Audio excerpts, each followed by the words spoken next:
Ya, Assalamualaikum warahmatullahi wabarakatuh. Nama saya Darmawi. Saya sebagai sekretaris di Dewan Adat Kutai Kota Bontang.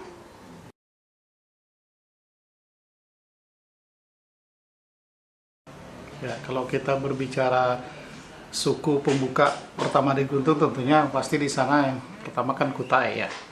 Ini berkaitan dengan sejarah. Kalau kita mengacu pada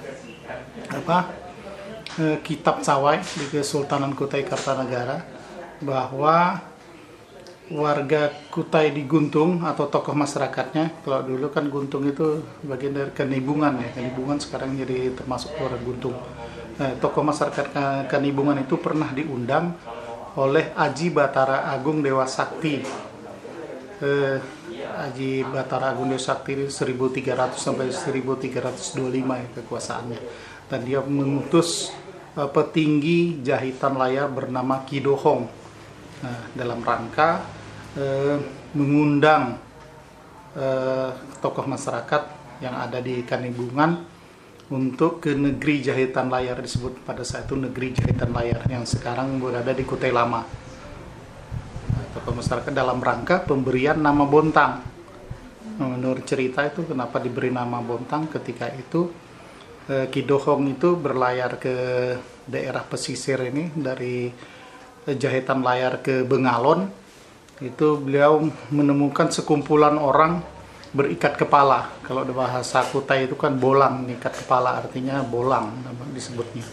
Nah, disitulah dia ketika kembali ke jahitan layar melapor bahwa dia menemukan orang yang berikat kepala tadi itu, yang atau berbolang.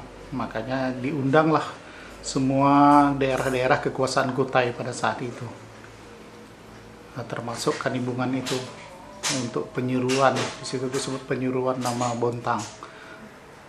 Wahai sekalian yang ada, katanya, kuserukan bahwa daerah itu kuberi nama Bontang.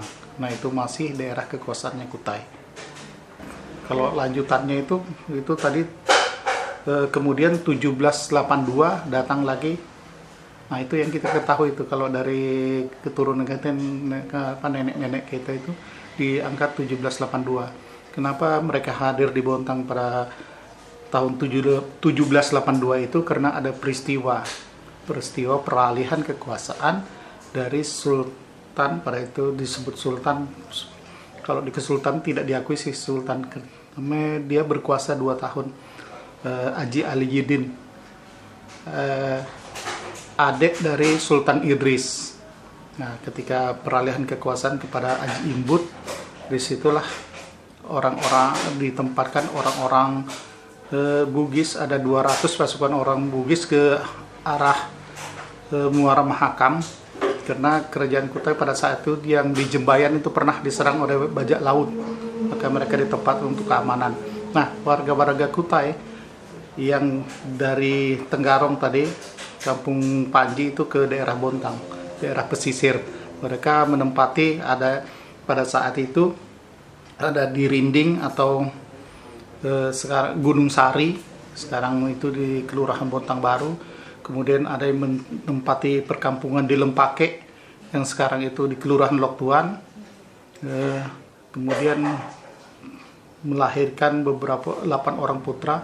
Nah, salah satunya putranya bernama Ismail itu membuka lagi perkampungan di Kanibungan, dan putra lainnya ada membuka di perkampung di Pakuaji yang pada saat itu masih bernama Tanjung Belimbing. Nah, setelah kedatangan Aji Gau ini gelar Pangeran Kartanegara II atau sering disebut Pangeran Ratu II. Beliau ini kakak dari Sultan Sulaiman, yaitu pada tahun 1850 kedatangannya ke sini.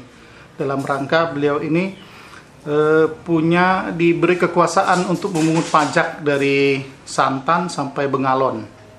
Jadi mereka sempat singgah di Pakuaji itu, bermukim di situ, maka perkampungan itu dinamakan Kampung Pakuaji.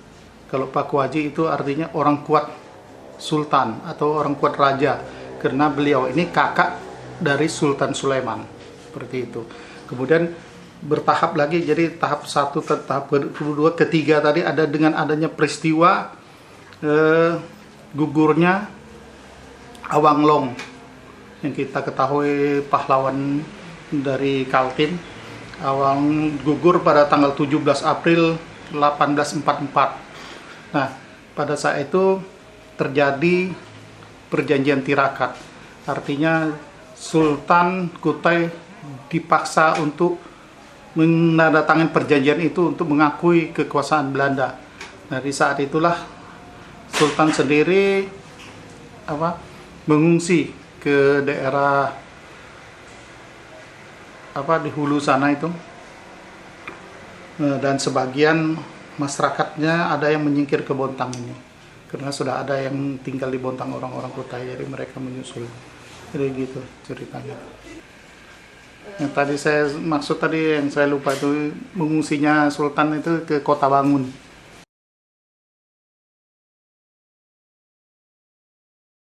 Tentunya kita berharap Bontang ini selalu semakin maju ya. Baik dari segi sumber daya manusianya atau sumber daya alamnya bisa dijaga, lingkungannya pun bisa terjaga, sehingga kehidupan masyarakat ini bisa sejahtera.